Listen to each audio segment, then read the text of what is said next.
The helicopter wasn't supposed to crash. One moment, Arya Malhotra, CEO of one of the fastest-growing tech companies in the country, was reviewing quarterly projections on her tablet. The next, the world tilted violently. The blades shrieked, the pilot shouted something she couldn't hear, and the endless blue ocean rose up to swallow them whole. When Arya opened her eyes, the first thing she saw was fire licking at twisted metal. The second was a pair of desperate hands dragging her across wet sand. "Ma'am. Stay with me. Please." It was Daniel Reyes. A junior logistics coordinator. A single father. An employee she had barely spoken to before this trip. And just like that, the boss lady and her employee were stranded on a remote island, with no signal, no supplies, and no guarantee of rescue. Arya coughed up seawater and pushed herself up on trembling arms. The helicopter wreckage smoldered 50 yards down the shore. The pilot was nowhere in sight. Daniel stood a few feet away, his shirt torn, blood trickling from a cut on his forehead. He looked terrified, but determined. "We need to move before that explodes," he said. Arya, who was used to boardrooms and billion-dollar decisions, nodded silently. Within minutes, the wreckage erupted into flames. They watched their last connection to civilization burn into black smoke. That was day one. By sunset, reality began to sink in. Arya's world had always been built on control. Schedules. Teams. Resources. She thrived on strategy and authority. But here? None of that mattered. Daniel, however, seemed different. He scavenged what he could from the wreckage before the flames consumed everything. A small emergency kit. 2 bottles of water. A half-burnt tarp. A first aid pouch. "We'll ration this," he said calmly. Arya noticed his hands shaking as he worked. "You've done this before?" she asked. He gave a weak laugh. "No, ma'am. But I've had practice surviving."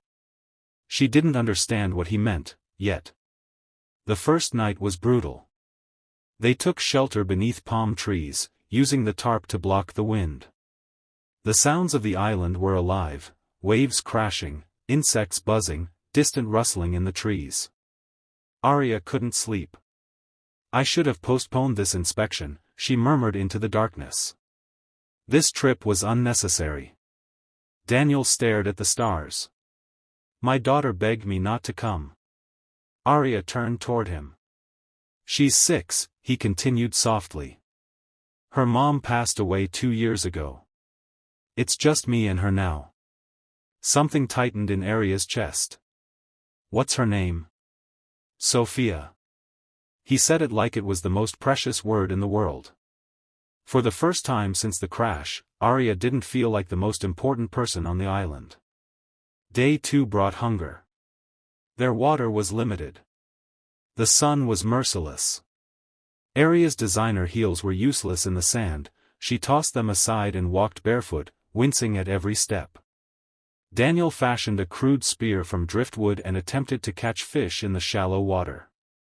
He failed. Again. And again.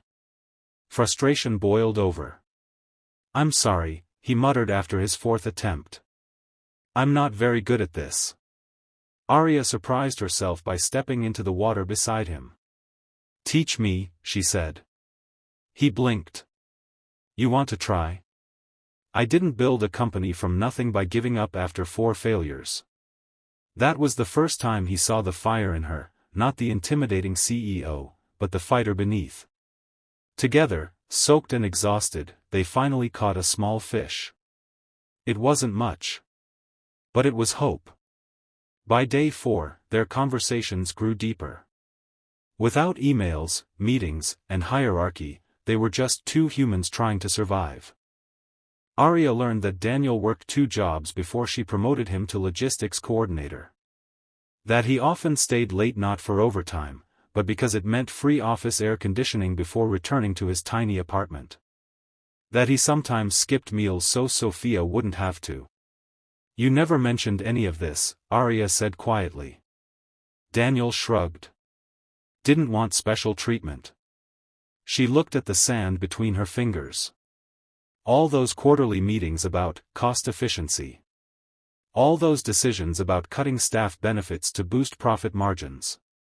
For the first time, she wondered who had paid the real price. Day 6 nearly broke them. A storm rolled in without warning. The sky turned violent gray. Winds howled like something alive. Rain lashed against their fragile shelter, tearing it apart. They clung to each other as waves surged dangerously close. I can't die here, Daniel shouted over the storm. My daughter needs me. Arya had faced hostile takeovers, media scandals, ruthless competitors. But she had never faced death. And in that terrifying moment, titles meant nothing. You're not dying, she yelled back. We're getting out of here. For Sophia. Lightning split the sky. Their shelter collapsed completely. They spent the night pressed against a rocky cliff for protection, soaked, freezing, shaking. Arya whispered something she hadn't said in years. I'm scared. Daniel didn't hesitate. Me too. And somehow, admitting it made them stronger. Day 8 brought tension. They were weak. Dehydrated. Rescues still hadn't come. Arya blamed herself. They'll assume the crash was fatal. They'll stop searching. Daniel's jaw tightened. Then we make ourselves impossible to ignore. He spent hours arranging large stones on the beach to spell SOS. Arya used fragments of metal from the wreckage to reflect sunlight toward the horizon. When Daniel collapsed from exhaustion, Arya dragged him into the shade. Don't you dare give up on me, she said fiercely. He managed a faint smile. Bossing me around even here, huh? She almost laughed. Almost. On the night of day 9, Daniel opened up about something he'd never told anyone at work. Sometimes I feel like I'm failing her, he admitted. I can't give her the life other kids have. Arya looked at him under the starlight. You're fighting to stay alive for her, she said. That's not failure. That's love. He swallowed hard. And you? He asked gently. What are you fighting for? The question stunned her. Her entire identity had been built around success. Growth. Recognition. But stripped of power and status, what remained? She thought about her estranged parents. The friends she hadn't called in years. The employees she barely knew beyond performance metrics. I think, she said slowly, I've been building an empire, and forgetting to build a life. Silence settled between them, not heavy, but honest. Day 10 began with a distant sound. A faint hum. Daniel's head shot up. Do you hear that? Arya held her breath. The sound grew louder. A rescue helicopter appeared on the horizon. They ran, stumbling, shouting, waving metal scraps that caught the sunlight. The helicopter circled once. Then twice. And finally dipped lower. Arya felt her knees buckle as tears streamed down her face. They were going home. Back in civilization, everything felt surreal. News channels called it a miracle. Shareholders called it a tragedy narrowly avoided. But Arya called an emergency board meeting for a different reason. Weeks later, Daniel sat nervously in the conference room, the same room where he once felt invisible. Arya stood at the head of the table. Our survival, she began, wasn't about titles. It wasn't about authority. It was about resilience, courage, and humanity. She announced sweeping changes, expanded employee healthcare, increased parental leave, hardship funds for single parents, flexible schedules. The board protested. She didn't back down. For 10 days, she said firmly, I survived because of someone this company would have overlooked. We succeed when our people do. The motion passed. Daniel couldn't speak. Later, outside the building, Sophia ran into her father's arms. Arya watched from a distance. Sophia looked up at her with wide eyes. Are you Daddy's boss? Arya smiled softly. I work with him. Sophia thought about that seriously, then nodded. He's a hero.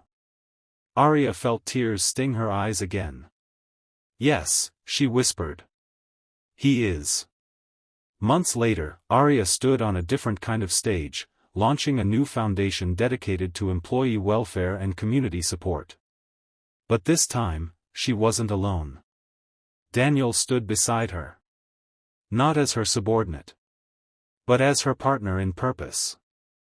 The island had taken away her comfort, her control, her certainty. In return, it gave her clarity. Success means nothing if you lose your humanity. Leadership isn't about standing above others, it's about standing with them.